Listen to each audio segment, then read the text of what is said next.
بسم اللہ الرحمن الرحیم۔ السلام علیکم۔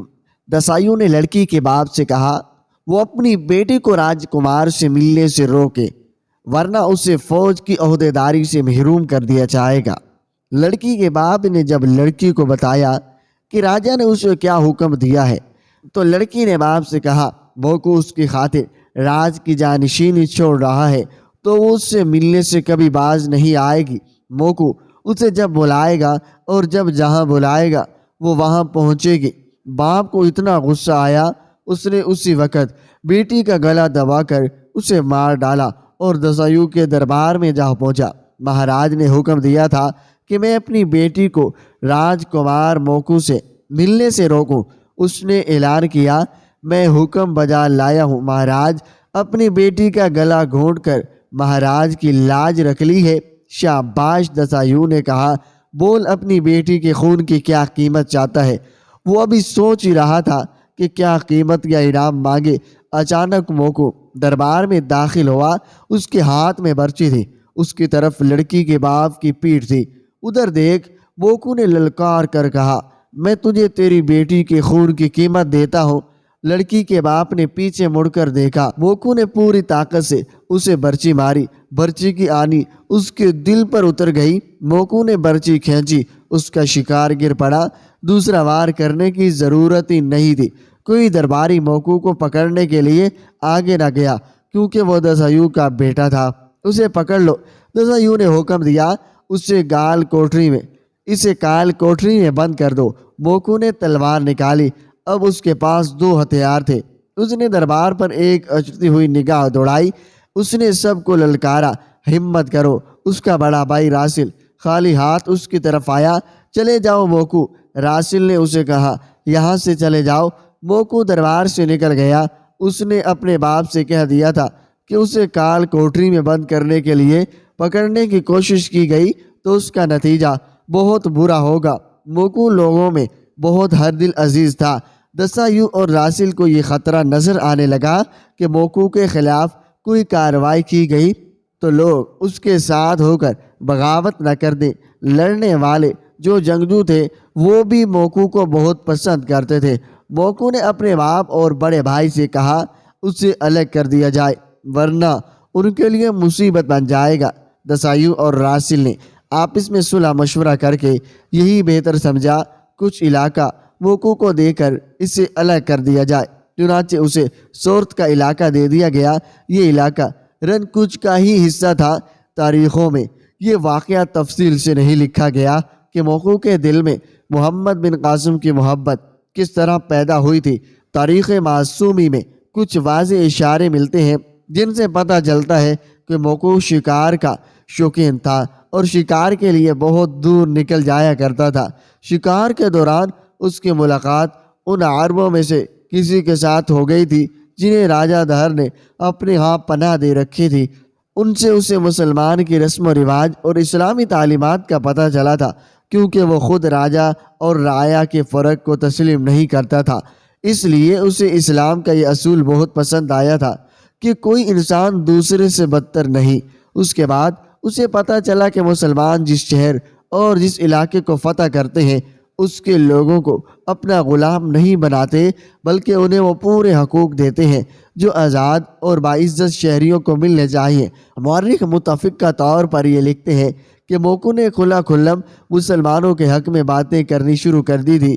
اس کی یہ باتیں جب بھی دسایوں اور راسل کے کانوں تک پہنچی تو انہوں نے اسے مسلمانوں کے خلاف کرنے کی کوشش شروع کر دی اور اسے احساس دلانے لگے کہ وہ ایک ملک کا راجکمار ہے اور مسلمان اس کے ملک کے اور اس کے مذہب کے دشمن ہیں۔ لیکن موکو نے اپنے باپ اور بڑے بھائی کی کسی بات کو تسلیم نہ کیا۔ اس کے دل میں اترا ہوا یہ کانٹا نہیں نکل سکتا تھا۔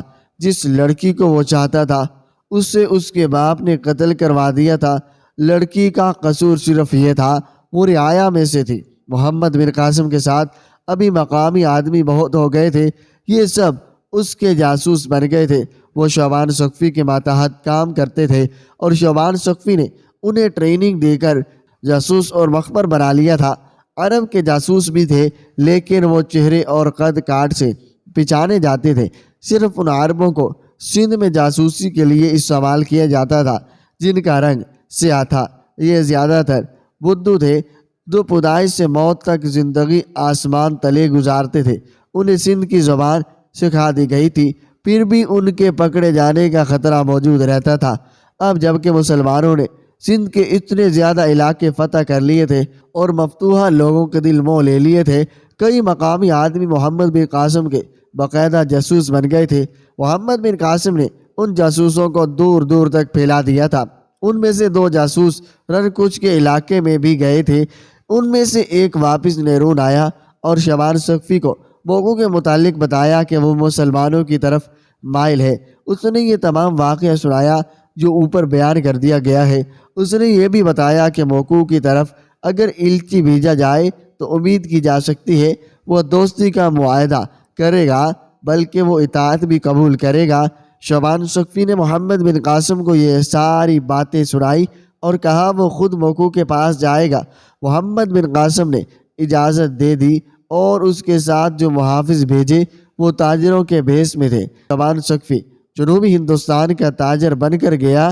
محمد بن قاسم کے پاس بہت قیمتی اشیاء تھی جو اسے دیبل، نیرون، سیوستان اور سیسم سے حاصل ہوئی تھی۔ شبان سقفی نے ان میں سے کچھ پیش قیمت اشیاء اپنے ساتھ لے گیا اور دوسرے اشیاء جو اونٹوں پر لاد کر لی جائی گئی ان میں سے زیادہ تر اناج، ایسی خوردنوش کی چیزیں تھیں۔ یہ قافلہ 2-3 دنوں کی مسافت طے کر کے سورت پہنچا۔ وہاں کے لوگ، جن میں زیادہ تر تاجر اور دکاندار اکٹھے ہو گئے۔ شبان سقفی نے پیش قیمت چیزیں جو محلات میں رہنے والوں کے ہی کام آ سکتی تھی لے کر موقعوں کے یہاں چلا گیا۔ اس نے موقعوں کو اطلاع پہنچائی کہ جنوبی بند کا ایک تاجر کچھ قیمتی چیزیں لایا ہے۔ اسے موقعوں نے اندر بلایا۔